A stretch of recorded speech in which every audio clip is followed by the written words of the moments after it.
আসসালামু আলাইকুম এভরিওয়ান, কেমন আছেন সবাই? আশা করছি আপনারা সবাই অনেক ভালো আছেন। আমিও আল্লাহর রহমতে অনেক ভালো আছি। তো আজকে আমি আপনাদের সামনে একটি রেসিপি নিয়ে হাজির হয়েছি। সেটা হচ্ছে ডিম এবং বরবটি দিয়ে খুব সুন্দর মজাদার একটি খাবার রেসিপি। তো এটা আমার কাছে তো খুবই পছন্দের একটি খাবার। বেসিক্যালি এটা গরম ভাতের সাথে খেতে তো অসাধারণ লাগে। তো আশা করছি আপনাদের কাছে ভিডিওটি ভালোই লাগবে। তো চলুন শুরু করা যাক দেরি না করে আমার রেসিপিটি কিভাবে বানালাম।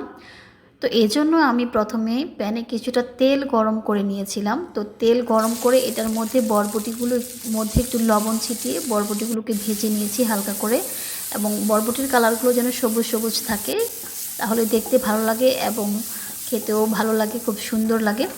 তো এই যে দেখুন, বরবটিগুলোকে ঠিক এরকম করে ভেজে নিতে হবে। তো এই পর্যায়ে বরবটিগুলোকে আমি নামিয়ে রাখবো এবং প্যানে কিছুটা তেল দিয়ে দিব।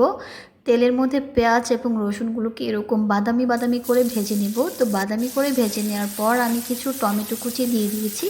তো টমেটো কুচিগুলো দিয়ে খুব সুন্দর করে নেড়ে চেড়ে এর মধ্যে আমি সব রকমের মশলাগুলো দিয়ে দিব। লবণ, মরিচ, হলুদ, জিরা, ধনিয়া গুঁড়ো, সব রকমের মশলাগুলো দিয়ে দিব।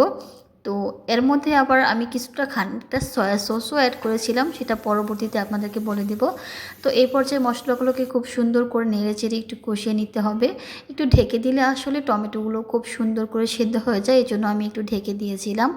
তো একটু এভাবে ঢাকা দিয়ে রাখার পর আমি এর মধ্যে কিছুটা পানি অ্যাড করে নিব। পানি অ্যাড করে নেওয়ার ফলে টমেটোগুলো কিন্তু খুব সুন্দর করে সিদ্ধ হয়ে যাবে এবং মশলাটা সহ টমেটোগুলো খুব সুন্দর করে কষা কষা একটা ভাব চলে আসবে। তো দেখুন গাইস, এই যে পানি ঢেলে দিলাম। তো পানি ঢেলে দিলে খুব সুন্দর করে আবার ঢাকনা দিয়ে ঢেকে আর একটু কষা কষা করে নেব। তো এই পর্যায়ে কিন্তু আমি সয়া সসটা দিয়ে দিয়েছিলাম। সয়া সসটা দিলে কিন্তু খাবারের টেস্টটা অনেক ভালো আসে। আপনারা অবশ্যই এটা দেওয়ার চেষ্টা করবেন, না দিলেও কোনো সমস্যা নেই।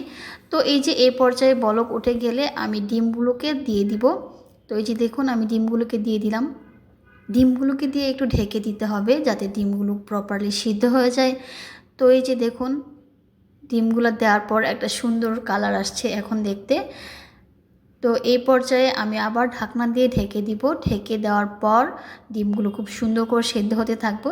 তো এই পর্যায়ে আমি ঢাকনাটা একটু খুলে ডিমগুলোর ওপরে একটু হালকা ঝোলটা মিশিয়ে দিব এবং কিছু কাঁচামরিচ দিয়ে দিব। তো এই পর্যায়ে আমি দিয়ে দিলাম বরবটিগুলো।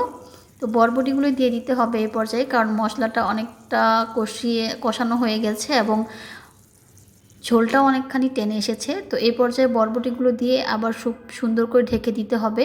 কিছুক্ষণ ঢেকে দেওয়ার পর আমি এতে কিছু ধনেপাতা কুচি অ্যাড করব। ধনেপাতাটা দিলে খুব সুন্দর একটা ফ্লেভার আসে, খেতেও খুবই ভালো লাগে।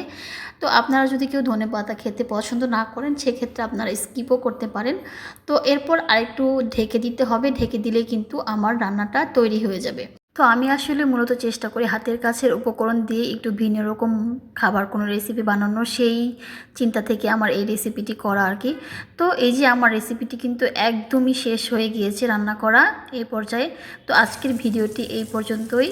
আমার এই ভিডিওটি ভালো লাগলে আপনারা অবশ্যই আমার চ্যানেলটি সাবস্ক্রাইব করে পাশে থাকবেন এবং একটা লাইক কমেন্ট করে দিবেন যদি সম্ভব হয়।